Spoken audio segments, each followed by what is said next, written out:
आज के इस क्लास में हम लोग बात करने वाले हैं कि शांत दशमलव प्रसार क्या होता है। इसको हम लोग बोलते हैं टर्मिनेटिंग डेसिमल।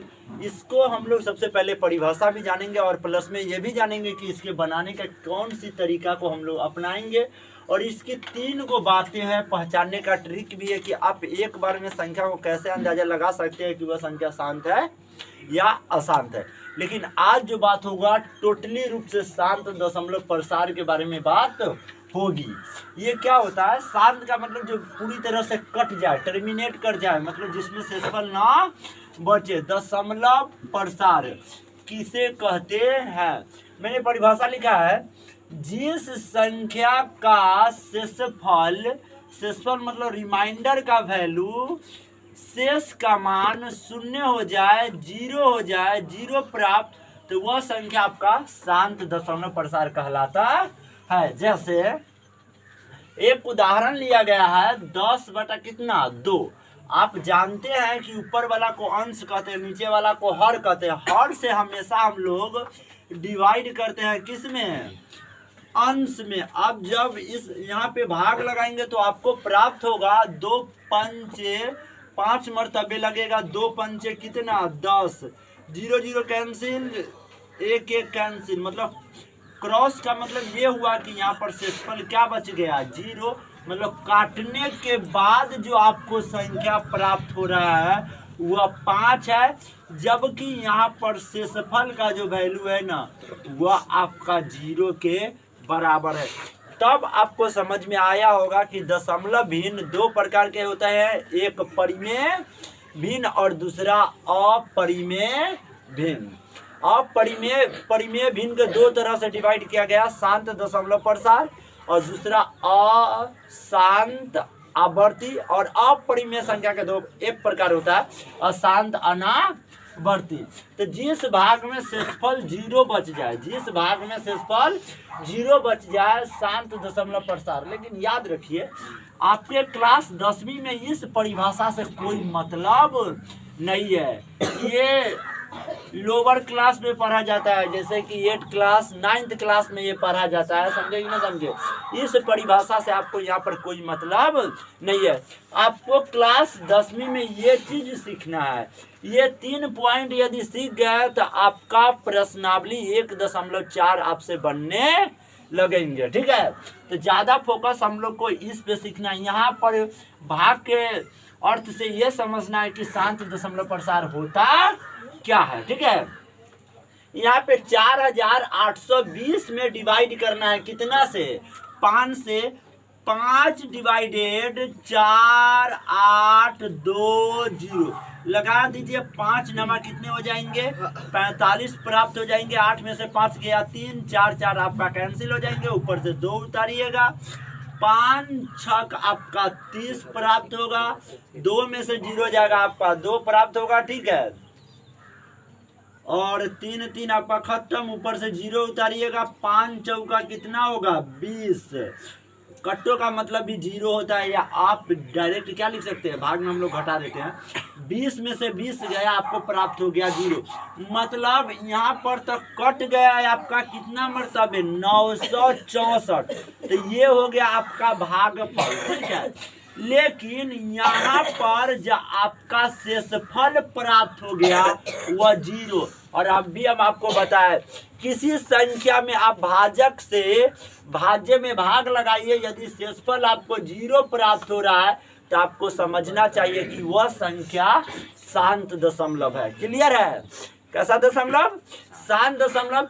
जिस किसी संख्या में नीचे वाला से ऊपर वाला में भाग लगाइए, मतलब हर से अंश में भाग लगाइए, भाजक से भाज्य में भाग लगाइए, यदि शेषफल आपको 0 प्राप्त हो रहा है तो आप कहिए कि वह शांत दशमलव है। आपको ये चीज समझ में आ गया होगा कि भाग लगाने के बाद यदि रिमाइंडर आपका 0 प्राप्त हो रहा है तब इसको हम लोग शांत दशमलव प्रसार कहते हैं।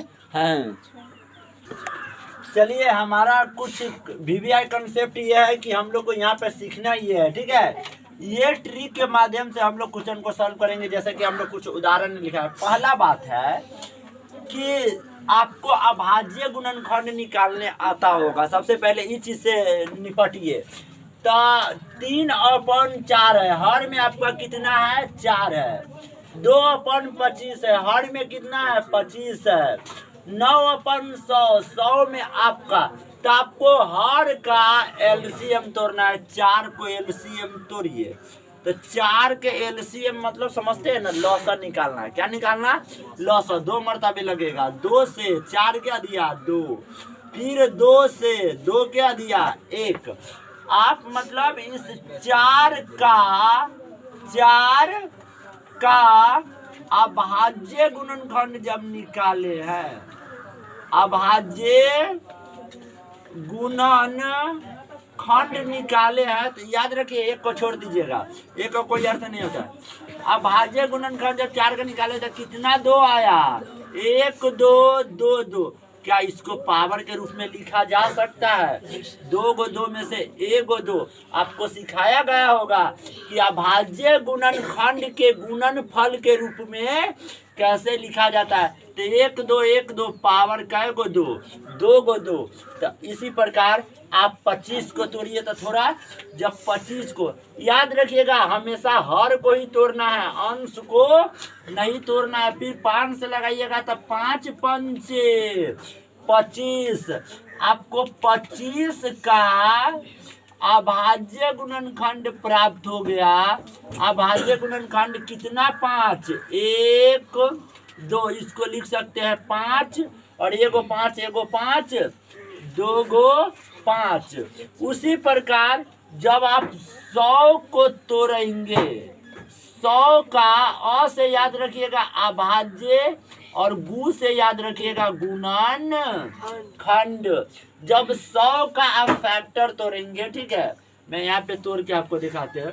100 का जब आप फैक्टर तोड़िएगा तो 2 से 50 होगा, 2 से 25 होगा, 5 पंचे 25 होगा। ठीक है, मतलब आपको 2 को 2 आ गया और 2 को 5 आ गया। इसको गुणनफल के रूप में लिखिए। 2 को 2 में से 1 को 2, 1 को 2, 1 को 2, तो पावर 2। ठीक है, 2 को 5 में से 1 को 5, 1 को 5, 1 को 5, 2 को 5। आप तीनों का मतलब सीखिए। यदि 3/4 के हर का जब आप अभाज्य गुणनखंड तोड़े हैं तो केवल 2 मिला है। केवल क्या मिला है? 2 मिला है। और क्वेश्चन नंबर 2, यदि 2/25 का अभाज्य गुणनखंड तोड़े हैं तो केवल आपको 5 मिला। कितना मिला? तो दोनों में अलग अलग अर्थ हुआ।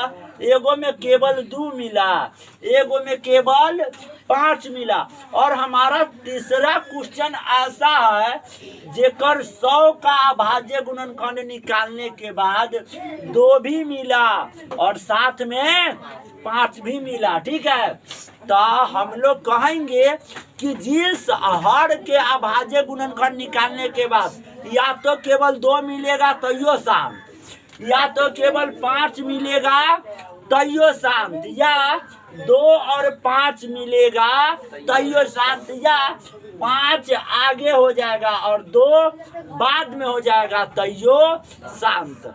आया कुछ समझ में? जेकर लसा निकालने के बाद, गुणनखंड निकालने के बाद या तो केवल 5 आएगा या नहीं तो केवल 2 आएगा, और नहीं तो 5 और 2 दोनों साथ में आएगा। यदि इसके अलावा कुछ भी आता है तो वो अशांत हो जाएगा। क्या हो जाएगा? मान लीजिए ऊपर वाला में 3 आ गया तो क्या हो जाएगा? अशांत हो जाएगा। मान लीजिए 5 के जोड़े 7 आ गया तो क्या हो जाएगा? अशांत। केवल और केवल शांत होने के लिए यही नहीं, या तो 2 होना चाहिए या नहीं तो अकेले 5 होना चाहिए, और नहीं तो साथ में होगा, नहीं तो 2 होगा, नहीं तो 5 होगा, नहीं तो 5 होगा, न तो 2 होगा, या गुना में होगा तो 2 गुने 5 होगा, चाहे 5 गुने 2 होगा। इसको हम लोग ऐसे बोल सकते हैं। देखिए पहला बात, जिस संख्या का अभाज्य गुणनखंड, जिस संख्या का अभाज्य गुणनखंड 2 पर पावर m हो जाए, 2 पर पावर, चलिए ये समझ गए। ठीक है, कि जिस संख्या का अभाज्य गुणनखंड, ये लसा निकालना ही क्या कहलाता है? अभाज्य गुणनखंड। उसका रूप 2 पर पावर m होगा। क्या होगा?